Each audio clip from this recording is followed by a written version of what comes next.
আজকের ভিডিওটা একটু অন্যরকম তার কারণ কন্ট্রোভার্সিও বলতে পারো বা আমার মনের ইচ্ছাও বলতে পারো।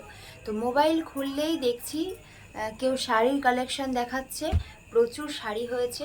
কেউ তার বাচ্চার জামা কাপড় দেখাচ্ছে, 22টা জামা হয়েছে বাচ্চার।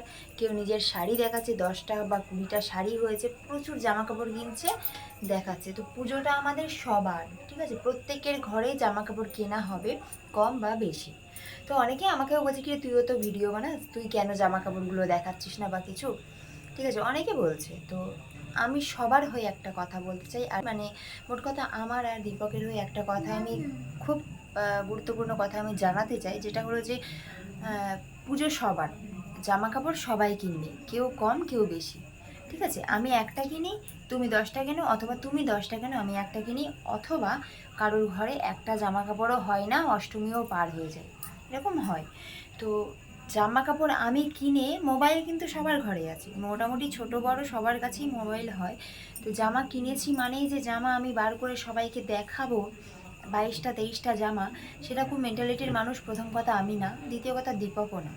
আর একটা কথা যেটা আর্জেন্ট বলার আছে, সেটা হচ্ছে যে এত জামা কিনছি, এটা কি একবারের জন্য মনে হচ্ছে না যে কেউ কেউ তো এরকম থাকতে পারে যে যে তার বাচ্চার জন্য জামা কিনতে পারছে না, অথবা শুধুমাত্র তার বাচ্চারই জামা কিনেছে, তার ওয়াইফকে বা তার হাজব্যান্ডকে জামা কিনে দিতে পারছে না পুজোয়। তো সেটা ভেবে কি একবারের জন্য কারোর খারাপ লাগছে না? পুজোয় এত শপিং করছি, অত শপিং করছি, জামা কাপড়, শপিং মলে যাচ্ছি, কিছু কেনাকাটা করেছি, এতটুকুই ব্লগিংয়ে দেওয়াটা যথেষ্ট আমি মনে করি। এত কিছু কিনেছি সেটা দেওয়াটা যথেষ্ট না, আর সেটা দেওয়া উচিত না, কারণ সবারই খারাপ লাগা থাকতে পারে। আমারও পুজোয় অনেক জামা কাপড় হয়েছে, আমার ছেলের হয়েছে, আমার পরিবারের সকলের প্রচুর জামা কাপড় হয়েছে। কিন্তু একটা সময় ছিল যখন আমার বাবা পুজোর আগে বলতো যে মানু এবারে হয়তো পুজোয় আর তোদের জামা দিতে পারবো না, কিন্তু সেই পুজো শেষে গিয়ে দেখতাম সপ্তমী অষ্টমীর দিকে বাবা 3-4টে জামা কিনে দিয়েছে। কিন্তু এই যে বাবার মনের কষ্টটা, আর বাবার যে পুজোর আগে প্রত্যেকটা বাচ্চার বাবার যে এত গভীর আগ্রহ আর এত পরিশ্রম করে পুজোয় একটু জামা কিনে দেবে বলে, যারা মানে কন্টেন্ট ক্রিয়েটার আছো, তারা ইনকাম করছো, প্রচুর জামা কিনছো, খুব ভালো কথা। অনুরোধ করব সবাইকে এভাবে সোশ্যাল মিডিয়ায় এনে দেখিও না, কারণ অনেকে খুব কষ্ট পায়, অনেকের চোখের জল আসে তোমাদের এই এত জামা কাপড় কেনা দেখে। তোমার খুশিটা তোমার কাছে রাখো, তোমার খুশির কারণ যদি অন্য কারোর চোখের জল হয়, সেই খুশিটা কি আর খুশি থাকে? আমার ভিডিওটা যদি ভালো লাগে তাহলে শেয়ার করে আরও 5 জনের কাছে পৌঁছে দিও, কারণ সবার মাথায় তো এই জিনিসটা নাও আসতে পারে। আমি যেহেতু ছোটোবেলাতে কষ্টটা ফিল করেছি, সেই জন্য আমি ব্যাপারটা বুঝতে পারি, ব্যাপারটা তোমাদের জানালাম। অনেকে হয়তো কষ্টটা ফিল করেনি তাই জানি না, তবে আমার মনে হলো জানানো একবার উচিত, তাই জানালাম। আর সবাইকে বলবো প্রচুর প্রচুর শেয়ার করো ভিডিওটা, কারণ খুব এমার্জেন্সি একটা বিষয়। প্রত্যেক বছরেই এই ভিডিওটা আমি দেখি, গত 3-4 বছর ধরে, এবছরে তো প্রচুর দেখছি। আর এই জামা কাপড় দেখানো একে ওকে, সত্যি কথা বলতে আমি পছন্দ করি না, সবার যে সমানভাবে হয় তা না।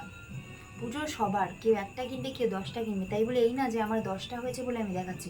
আচ্ছা, যে জামা কাপড় দেখাচ্ছ, তোমার যদি একটা জামা হতো তুমি কি থোড়ি দেখাতে? তুমি নিশ্চয়ই দেখাতে না, কারণ একটা জামা তোমার খারাপ লাগতো দেখাতে। আমারও অনেক জামা কাপড় হয়েছে, পুজোতে পরবো দেখতে হবে, বাট আমি খুলে খুলে এটা আমার হয়েছে এটা আমার হয়েছে এতগুলো নিয়ে বসে এটা আমি করতে পারবো না, কারণ সবার খারাপ লাগবে। অনেকে খুশি হবে যে এত হয়েছে, ঠিক আছে, অনেকে কাঁদবে আমার ভিডিওটা দেখে, যে আমার বাচ্চার আমি একটাও কিনে দিতে পারছি না, আমার হাজব্যান্ড বা আমার ওয়াইফের বা আমার বোনের আমি একটাও কিনে দিতে পারছি না, তাদের এত হয়েছে, তার মনে কষ্ট পাবে। আর কিছু বলার নেই। আমার খুব খারাপ লেগেছে বেশ কিছু ভিডিও দেখে, আমি তোমাদের বিরোধিতা করছি না, আর আমি যদি কোনো রকম ভুল বলে থাকি তার জন্য আমি ক্ষমা প্রার্থী।